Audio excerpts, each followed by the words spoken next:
Србија, кој председател на Сдруженијето на македонци и Македонија по Гранчевското, последиште го пожале. Одредихте како носител на активностите за изгледба на споменикот, да спомен обележите оствари на загинатите македонци во Подунавското и Гранчевското округ и ме дадохте задаток да информирам што направиме со средствата. Тоа да рече дека средствата нема уште пристигнато и затоа донесуваме сега нова резолуција.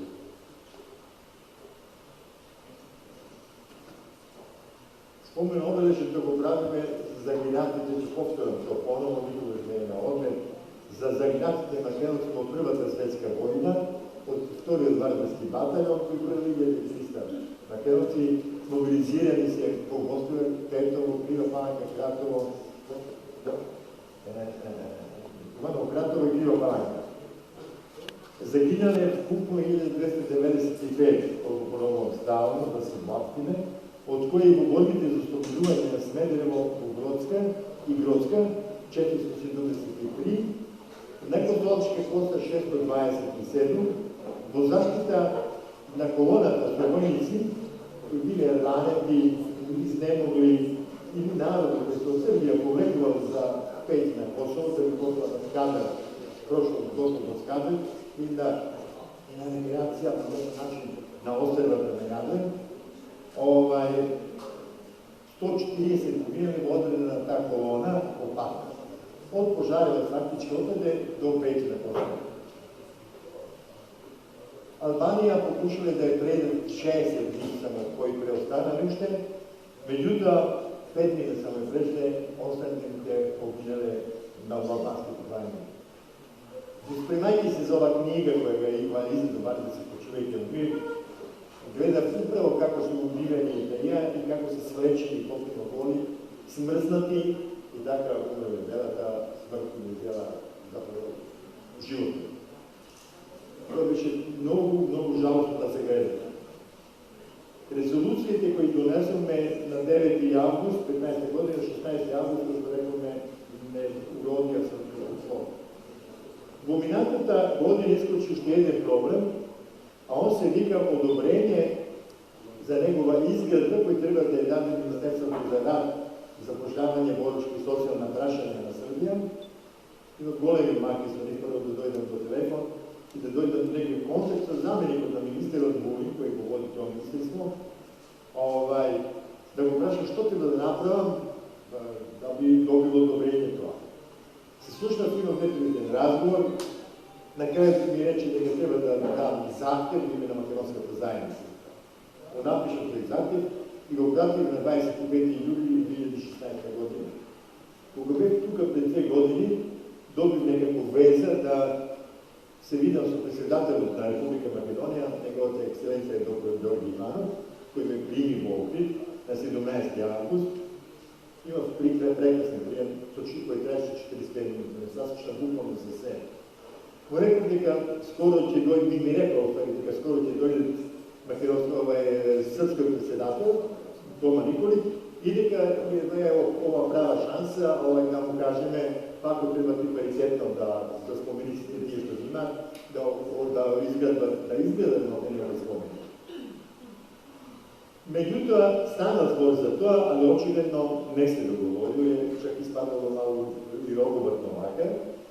Тоа посебно беше приметено во изјавата на Тома Николич, која е објави вечерни новости, после впечатление од владењето на Македонија, со прилично негативно изразување на тоа, али и понашањето на председателот на градската општина Костолец беше прилично негативно и одбојно према мене, никако не можам да се најдам, да телефонирам и да се договориме, затоа што престојуваше годишниот помен кој секоја година организираме заеднички. И тогаш секретарката негова само како се знаеме, Гојко, дека он вика добри поносот од одговора зашто ти дал одобрење за изгледба на споменикот и така натаму. На 24.1.17 година, значи после 6 месеци, испратив поновно барање лично до министрот Вујин. Званично, наравно, препорачено писмо со повртница да не би рекли дека било добро и така натаму. naravno ništa nemamo dobeno, golemite po pravilu po imam kontakt, bilo Makedonci, bilo Srbije i tuda. Na 1. juli ove godine ispratih pismo do predsjedatelja Republike Srbije, gospodin Vučić Aleksandar, pa će vidime što će storime, ali međutim ja nemam nade da će bilo što napraviti, no dobro. To pismo stalo i tamo, go napišu, go imam i tuga. Inače, ovo pismo prvo zabavljanje, no mi go vaše predsjedatelj koga bez okrit, mogu dati primjeropod, da bi vidio što bara, da bi imao osnovu za komentar za razgovor. Zato mi treba da nastavljame nije, zato mi treba da reagirame nije odavde. Nisam se odlukao na generalno osobanje i preko makedonskите медиуми да го прашаме министрот од воли година и малце прашана тензија и председателот Александар Вучич, кој проблем има да даде споменик за градите македонци. А на него пишува, веoma jednostavno, spomen za gradите македонци, војници на Кралска Србија, 14-15 година. Апликација со тројца војници и горе Сокол кој лети, затоа што имале и име добиено од својот командант Сокол. Zbog pobjednike koji bi izvojevali tamo kada je vodne Bolgara, ne Zamara.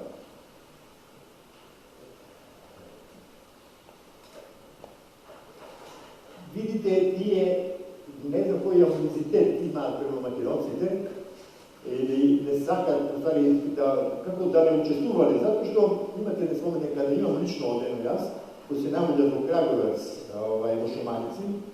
u Šumarica, kada je imat zaginato strelano, u stvari 18. godina, 42 Slovaka i 2 Čeha, koji bili vojnici na Obrigojsko carstvo, koji se borili protiv Srbija i Makedoncite koji go vodili godbata u Smederevo bili upravo Austrijanci, ne nego Slovaci i Česi, i nešto malo Mađari.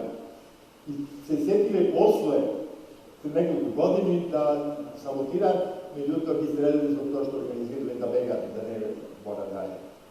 Memorialni kompleks je primjer kako treba da vidjeti naši beli mermer.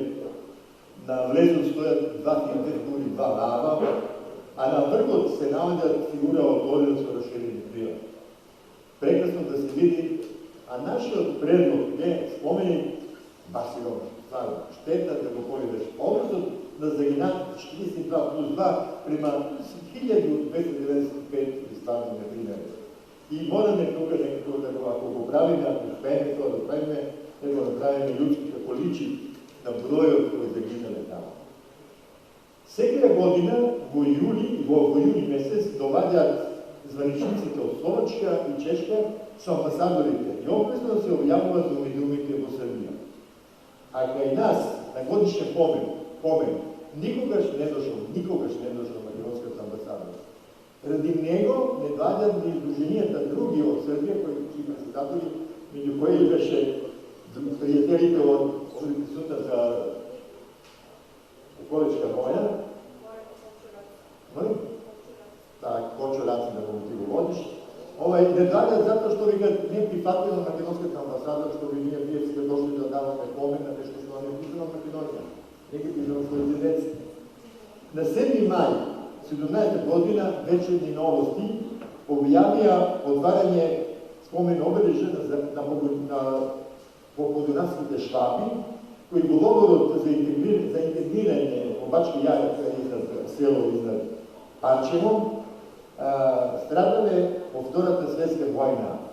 Присуство, или имам тој Олиса Шетниновича, присутност Вучич, председател, и германскиот амбасадор со бројно присуство од германците, кои некогаш нивните предици живееле во тој дел на Србија. Сушност, те страдале едно, а тие се сушност страдали, затоа што правиле големи злоупотреби из цела Војводина.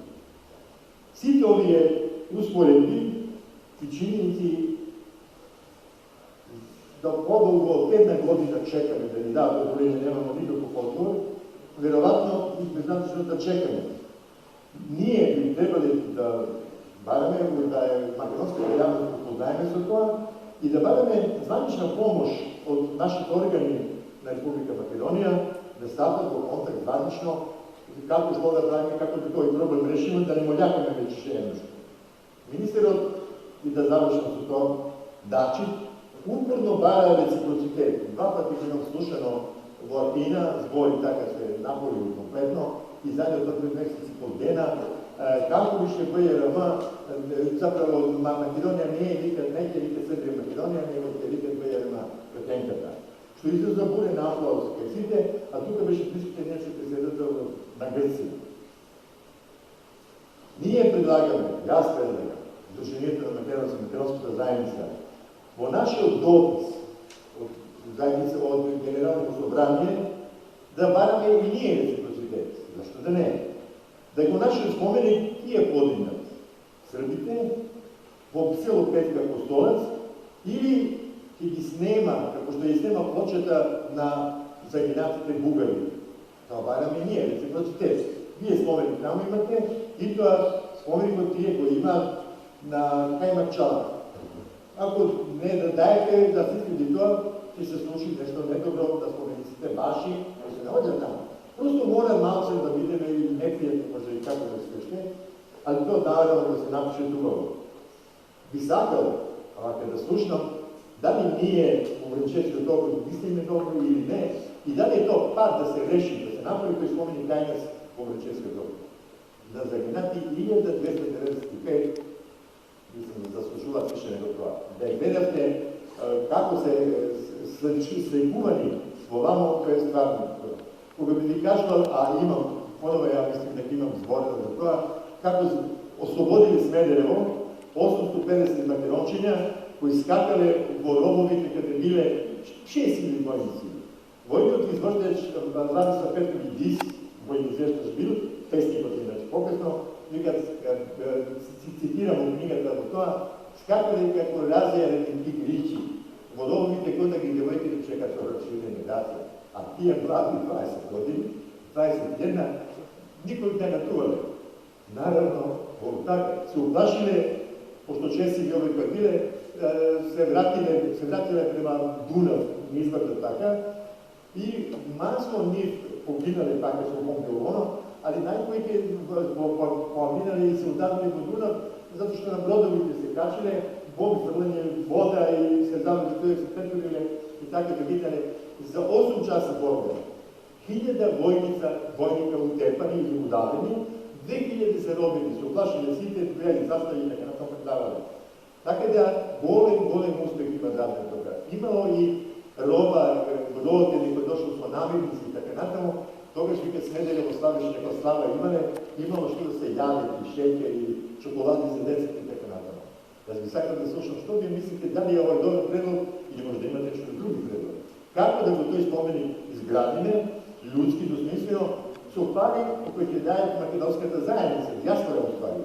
Во светот, и тоа не е проблем. Секој да даде по 300 евра, до 300 евра, ние можеме да направиме многу подобро споменик да го изградиме. Што не би било ние сме македонци, шарпаници, учињата се наши, големи да се стават со лавовите, ние немаме лавови, зашто не би сополи горе, од тие се викали сополи, со расширени крила, и стварно го да биде. Благодарам за тоа.